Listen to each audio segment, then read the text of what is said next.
So we bring you some of the history, right, that's especially playing out between South Africa as well as Venezuela. You're looking at 2002, for example, that failed coup against Hugo Chavez. And this is at a time when we saw him being ousted for about, 47 hours before he was in fact restored. And this happened on April 11th with also at the same time, over time, you're looking at a Venezuela that has been speaking about what it calls U.S. interference over time, with relations between those two countries steadily declining, and looking at also the history over time. In 2015, the U.S. Also imposing sanctions as far as the Venezuela as a country is concerned, and this was done by the U.S. President Obama, who issued that executive order and slapped Venezuela with sanctions and declaring it a threat to national security, with Treasury then at the same time being ordered to freeze the properties as well as assets of 7 Venezuelan officials it held responsible for what it called human rights violations, as well as some of what was happening in the country. And then when you're looking at this in 2019, we then saw Juan Guaido there being backed by the United States. And this is yet another moment where you then saw the administration in Venezuela still saying that the U.S. seems to be interfering in some of the issues there. And this was done under President Trump. He was in fact declaring the opposition leader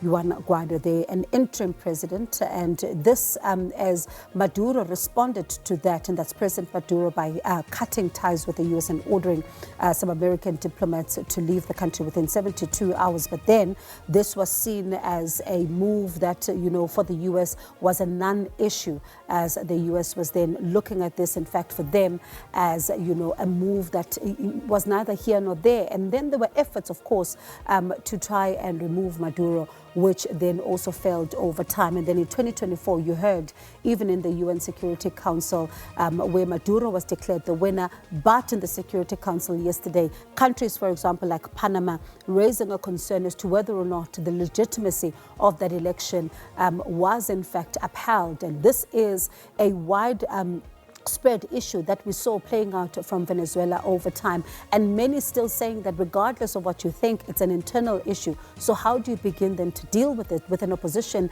that rejected that result, and also with the allies endorsing a re-election, saying that for them it's going to be important that there is a re-election in this country? Then we saw what appeared to be an escalation over time when it comes to this issue of Venezuela. In October, for example, with Venezuela pushing back, declaring Trinidad and Tobago's Prime Minister a persona non grata, as the two countries then will continue to feud over what the United States military activity in the Caribbean Sea was at the time. And also when you look at the new diplomatic fallouts with the neighbors, as we're seeing that this U.S. military buildup in the Caribbean upsetting some of the international players, but also at the same time, when you then are looking at where things stand right now, there is concern as to what exactly could the second phase be, if it ever does come to play. As you heard at the weekend there,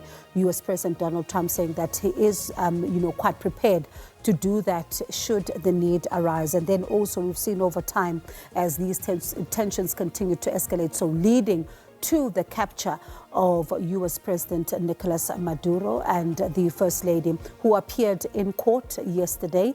And they, of course, are denying those charges that have been leveled against them. And they now continue then to say that they're raising health issues, raising issues, even around the fact that they have been unlawfully captured in the United States. So certainly, as pressure continues to intensify, we are going to be seeing the story becoming one that is going to be playing out over time.